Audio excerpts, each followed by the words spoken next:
Hello, നമ്മളിന്നേ ഒരു ബിരിയാണി ഉണ്ടാക്കാനുള്ള തിരക്കിലാണ്. വെറും ബിരിയാണി ഒന്നല്ല കേട്ടാ, നിർവാണ ചിക്കൻ ബിരിയാണിയാണ് നമ്മളിന്ന് ചെയ്യാൻ പോണത്. ആദ്യം തന്നെ നമ്മൾ ചിക്കൻ മാഗ്നേറ്റ് ചെയ്യാനുള്ള മസാല റെഡിയാക്കുവാണ്. മല്ലിയിലയും കറിവേപ്പിലയും പച്ചമുളകും പിന്നെ നമ്മുടെ സ്പൈസസും കൂടെ വേണേ. ഏലക്കയും പട്ടയും ഗ്രാമ്പും തക്കോലും. ഇതിലേക്ക് നമ്മൾ മഞ്ഞൾപ്പൊടിയും മുളക് പൊടിയും ആവശ്യത്തിന് ഉപ്പും കൂടി ചേർത്ത് കൊടുത്തിട്ടുണ്ട്. പിന്നെ ഇപ്പോൾ ഒഴിക്കുന്ന വിനാഗിരി ഇല്ലേ, അതാണ്. എന്നിട്ട് ഇതിനകത്തേക്ക് നമ്മൾ വെളിച്ചെണ്ണ കൂടി ഒഴിച്ചു കൊടുക്കുന്നുണ്ട്.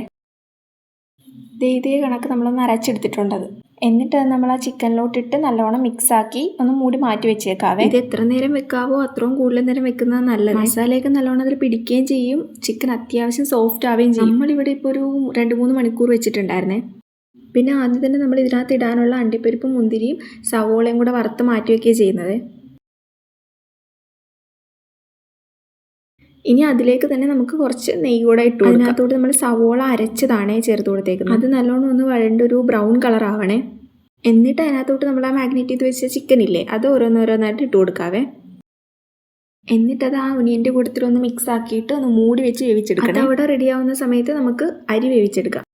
അരിയിലെ വെള്ളത്തിലോട്ട് നമ്മൾ ഒഴിച്ചു കൊടുക്കുന്നതേ, നമ്മൾ ആ ചിക്കൻ മാഗ്നേറ്റ് ചെയ്ത് വെച്ചപ്പം അരച്ച മിക്സിയുടെ ജാറില്ലേ, അതിനകത്ത് കുറച്ച് വെള്ളം ഒഴിച്ച് കലക്കി ആ വെള്ളമാണ് ഒഴിച്ചു കൊടുത്തത്. അതിലേക്ക് നമ്മൾ എല്ലാ സ്പൈസസും ഉപ്പും നാരങ്ങാനീരും കുറച്ച് നെയ്യും കൂടെ ചേർത്ത് കൊടുക്കുന്നുണ്ട്. പിന്നെ നമ്മൾ ആ വേഗം വെച്ച ചിക്കൻ ഇല്ലേ, അതൊന്ന് തുറന്ന് ഇടയ്ക്കിടയ്ക്കൊന്ന് ഇളക്കി കൊടുക്കണേ. പിന്നെ നമ്മൾ വെള്ളം തിളച്ച് വന്നപ്പോൾ അതിനകത്തോട്ട് അരി ഇട്ട് കൊടുത്തിട്ടുണ്ട്.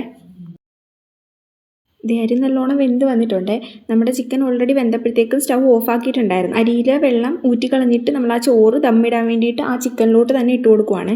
എന്നിട്ട് അതിൻ്റെ പുറമെ നമ്മൾ ഓൾറെഡി വറുത്ത് വെച്ചേക്കുന്ന സവോളയും അണ്ടിപ്പരിപ്പും മുന്തിരിയും ഒക്കെ ഇട്ട് കൊടുക്കാവേ. കുറച്ച് മല്ലിയിലയും പിന്നെ കുറച്ച് കൂടുതൽ നെയ്യ് കൂടെ ഒഴിച്ച് കൊടുക്കുന്നുണ്ട്. ഈ സമയത്തൊക്കെ ബിരിയാണിയുടെ മണം കൊണ്ടൊരു രക്ഷയില്ല കേട്ടോ നിൽക്കാൻ വേണ്ടി. ഇത് ട്രൈ ചെയ്യാത്തവരൊന്ന് ചെയ്ത് നോക്കണേ.